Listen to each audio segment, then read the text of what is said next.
राधे राधे महर्षि, आपके चरणों में कोटि कोटि प्रणाम।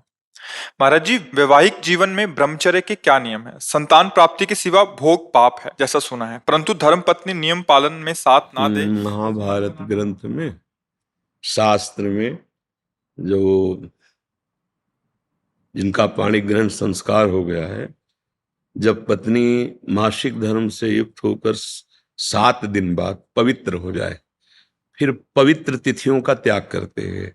जैसे एकादशी है, या पूर्णिमा है, या भगवत जन्म उत्सव है, राधाष्टमी, कृष्ण जन्माष्टमी, रामनवमी, नौ दुर्गा आदि, इन पवित्र तिथियों का त्याग करते हुए महीने में एक बार, ऐसा शास्त्र सं, पर उसे हम इसलिए व्यक्त नहीं करते कि जितना अधिक दोनों मिलकर संयम कर सको अच्छा है, पर यदि नहीं संयम तो एक बार का लिखा है कि जब तक मासिक धर्म से युक्त माताएं बहनें रहती तब तक स्पर्श भी न करे, मतलब उस भावना से, और जब पवित्र हो जाए तो एक बार के लिए, ऐसा शास्त्र में वर्णन है, तो वो पवित्र रहेंगे और उस शरीर स्वास्थ्य भी ठीक रहेगा और संतान उत्पत्ति के लिए भी मंगल में माना गया। अब जैसे संतान हो गई है और हमारी वासना अभी शांत नहीं हुई है, तो ऐसा अन्य की तरफ न देखे, धर्म से चले, तो इसमें कुछ सुख है नहीं ऐसा अनुभव हो जाएगा। बहुत देखे, हम तो बिना पढ़े लिखे गांव के लोगों को देखा है कि एक दो संतानें हो गई तो घर के बाहर लेटने लगे परिवार से, क्योंकि वास्तविक इसमें सुख नहीं है। हमारा जो मन है जिस सुख की चाह कर रहा है, आप खुद देखो, गृहस्थ हो आप लोग, आपको हर बार एक नई तृष्णा जगती है, एक नया चाव भोगने का होता है, वो चिंतन के कारण। ऐसे इस शरीर से नहीं तो इस शरीर से, इस प्रक्रिया से तो नहीं इस प्रक्रिया, और उन प्रक्रियाओं को, उन शरीरों को भोगता है, पर फिर भी एक नई तृष्णा, मतलब सुख नहीं मिला। नहीं तो ऐसा ना जैसे हम प्यासे पानी मिल जाए तो हाँ भाई तृप्ति हो गई, जैसे केवट जी कह रहे हैं अब कछुनाथ न चाहिए मोरे। तो हमारा जो मन सुख मांग रहा है, वास्तविक वो सुख निरंतर वाला मांग रहा है, जिसमें दुख का लेश न हो और आनंद ही आनंद हो। अब हमारा ज्ञान के कारण चिंतन बदल गया, हम देहाभिमान भाव से हो गए कि मैं पुरुष हूं। अब हमारी मांग 5 ज्ञानेंद्रियों और मन के सहित, मना खष्टान इंद्रियाणी प्रकृति स्थान कर सकती। अब वो प्रकृति से सुख चाहने लगा, हर इंद्रिय अब हमारी प्रकृति भोग में, और इसका नाम भगवान ने गीता में रखा है दुखालयम अशाश्वतम। तो हर भोग का अंतिम परिणाम खाली हाथ, अशांति और भारी भोग तृष्णा। जो जितना भोगता है उतना ही कामी होता जाता है। जैसे आग में घी डालते रहो तो बढ़ेगी ना, ऐसे भोग तृष्णा है। तो अपनी भोग तृष्णा हम पूरी त्याग नहीं सकते, इसलिए हमारे को प्रवृत्ति मार्ग मिला है, गृहस्थ धर्म, पाणिग्रहण संस्कार, धर्म पूर्वक पत्नी को स्वीकार करके दोनों एक दूसरे की मनोवृत्तियों को मिलान करें, धर्मयुक्त, अर्थात एक दूसरे से प्रेम बनाए हुए आजीवन, अन्य दूसरे का कैसी भाव से। तो जितना अधर्माचरण होगा उतनी वासना बढ़ती चली जाएगी, और जितना धर्माचरण होगा तो धर्म के प्रभाव से वासना शांत होती चली जाएगी। तो इसीलिए व्रत नियम लगा दिया गया कि आपने जो पाणी ग्रहण किया है बस उसमें, और उसमें भी 1 महीने में एक बार, जो हमने शास्त्रों में पढ़ा कि मासिक धर्म के 7 दिन, 7-8 दिन तक बिल्कुल नहीं, और जब वो पवित्र हो जाए तब फिर ऐसा करें।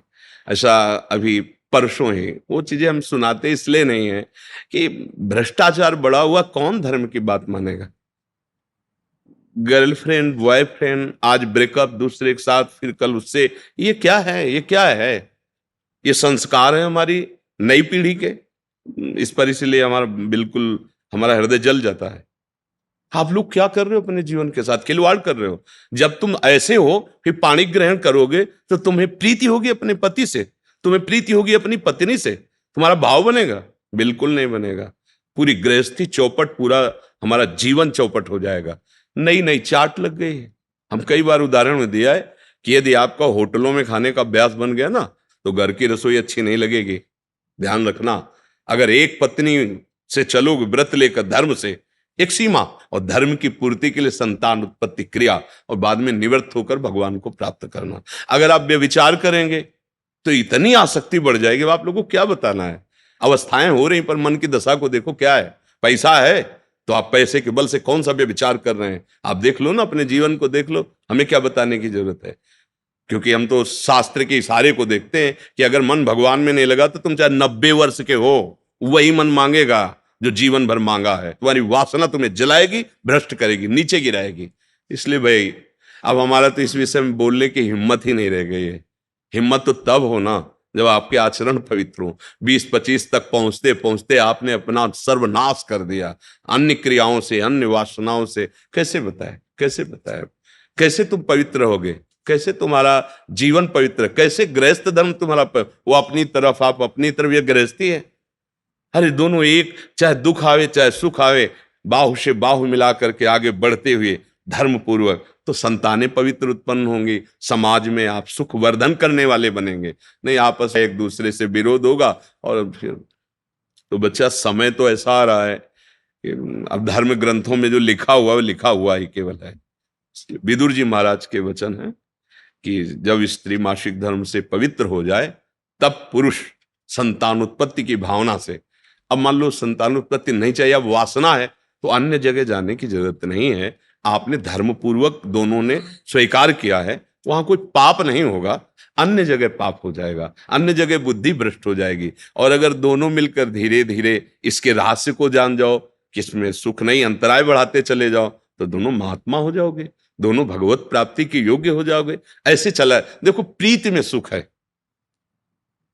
प्रीति में सुख है। वास्तविक देखो, जब आपको किसी से प्रेम हो जाता है वास्तविक, वो काम चीज अलग है, चेष्टा अलग है, काम चेष्टा, काम क्रिया, प्रीति।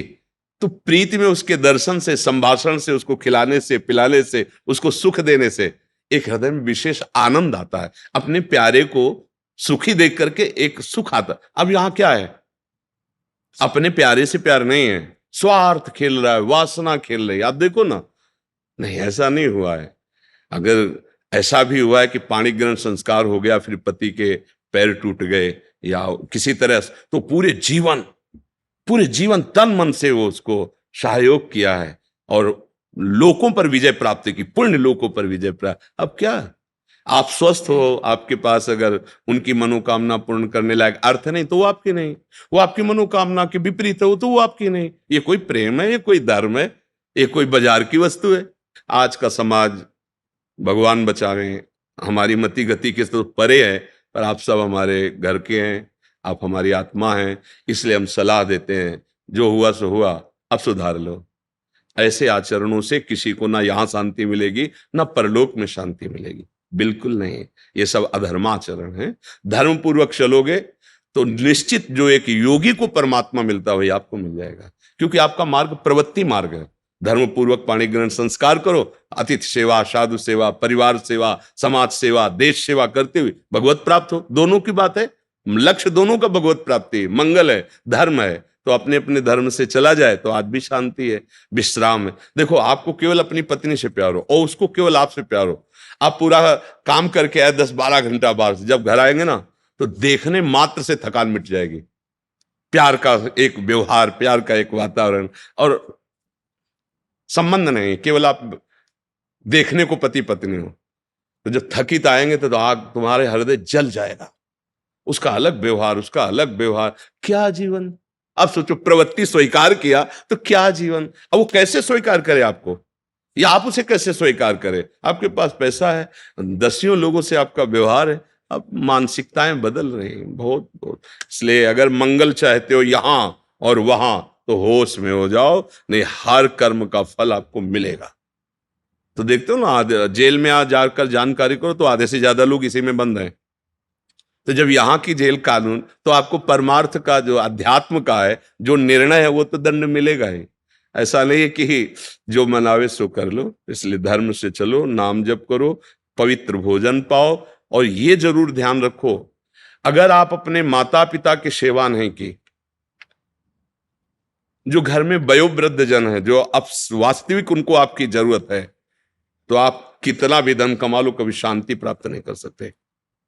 जिसने अपने माता पिता को वृद्धावस्था में दुत्कार दिया, उनकी सेवा नहीं की, कोई भी हो, कहीं भी हो, उनकी जो पोषण वृत्ति तुम्हारे प्रति वो तो कभी साथ देगी नहीं। चाहे जितना वो कष्ट में, वो यही चाहेंगे मेरे बच्चा और बहू सुखी रहें, लेकिन सिस्टम जो विधान है वो आपको चैन नहीं लेने देगा। आपके बच्चों के ऐसे आचरण आगे होंगे कि आप जिंदा जलोगे हृदय में देख देख कर और अशांत रहोगे। बहुत धर्म से चलो, माता पिता साक्षात भगवान है। कैसा प्यार दिया है यार, मेहनत करके एक एक पैसा जोड़कर ट्यूशन पढ़ाया, पढ़ा लिखा, अब नौकरी मिल गई, और वो जो पूरा जीवन आपके लिए, अब वो आपको खटकने लगे हैं। नहीं, नया ब्याह किया, देश विदेश घूम रहे हो, उनको पानी की जरूरत है, खवाने पियाने की जरूरत, छोड़, कभी शांति नहीं मिलेगी। माता पिता की सेवा, हाँ धन कमाओ, खूब कमाओ, पढ़े लिखे हो धर्म पूर्वक, पर नियम ले लो। अगर ब्याह ना हो तो ब्रह्मचर्य रहो, किसी को स्वीकार करो। भोग वासना है तो ब्याह स्वीकार करो, और जिसको स्वीकार करो, फिर अगर वो विपरीत भावना से निकल जाती है तो राधा राधा राधा तेरा मार्ग लग, मतलब मेरे भाग्य में विषय सुख नहीं है, अब मैं निश्चिंत होकर अपने माता पिता की सेवा करूंगा, जैसे भी बनेगा जीवन निर्वाह करूंगा, असत आचरण नहीं करूंगा। अगर फिर कहीं संयोग बन जाता है तो फिर उसे धर्म से स्वीकार कर लो, चलो कलयुग है, फिर स्वीकार। अधर्म आचरण नहीं, व्यभिचार फिर भी नहीं, क्योंकि वो तुम्हारी दुर्गति कर देगा। व्यभिचारी को कभी शुभ गति नहीं होती। और आज आज शौक है इस बात का, ये नरक की सर्टिफिकेट है। भगवान बोल रहे हैं, त्रिविधम नरकस्येदम द्वारम नाशन मात्मना कामः क्रोधा तथा लोभा तस्मात् दैत्यन्ते। काम क्रोध लोभ ये नरक की सर्टिफिकेट है। अगर अधर्म पूर्वक इनका भोग करोगे, जैसे आप अपनी पत्नी से, तो ये धर्म है। अगर अधर्म पूर्वक आप पत्नी से भी अपने अधर्म पूर्वक राक्षसी भाव में आ जाएं, तो आप दंड के अधिकारी, यहां भी नहीं अधिकारी, वो जाके शिकायत करे तो आप ये कानून दंड देगा ना। पत्नी है पर आपने राक्षसी प्रवृत्ति का अगर प्रयोग किया तो यहां भी दंड है, तो आप भागवतिक दंड से कैसे बच जाएंगे? बहुत सावधानी से। काम क्रोध मद लोभ सब नाथ नरक के पंथ। ये पैसे के बल से, प्रभाव के बल से व्यभिचार प्रवृत्तियों में उतरना मानो नरक की सर्टिफिकेट। तुम्हारे कर्म तुम्हारे ऊपर लागू हो जाएंगे। आप भले सुधर गए हो, पर वो जो बोया है उसको काटना पड़ेगा। अवश्य में भोक्तव्यम। इसलिए भाई बहुत होश से, भगवान की कृपा है कि हम आप मिलकर धर्म शास्त्र की वार्ता कथन श्रवण कर रहे हैं, तो इसको व्यर्थ न जाने दें। अभी तक जो भूल हुई हुई, अब आगे हम संभाल लें। अगर आगे संभाल लेंगे ना, तो सड़ा गोदाम पीछे करके नया माल लगा दो, वो खत्म हो जाएगा। ये नया है, मंगल कर देगा। हमारा जो गलत आचरण वो हमें बख्शेगा नहीं। अगर भजन नहीं किया, सत आचरण में नहीं चले, माता पिता का दुलार जो हमें मिला उसका हम परोपकार, हम कृतज्ञता, उनको वैसे ही दुलार करें। अब वृद्धावस्था आ रही है, हम इसलिए बोल रहे हैं कि बहुत से उदाहरण हमारे सामने हैं। अब वो शौच चारपाई में ही कर रहे हैं, कोई नौकर थोड़ी करेगा। नौकर तो क्या बर्ताव करता है, आपको जैसे आपको दुलार उन्होंने किया था, अब अवसर आया है, आप दुलार कर लो, निश्चित मंगल हो जाएगा। लोक परलोक सब बन जाएंगे। धर्म से चलो, नाम जप करो।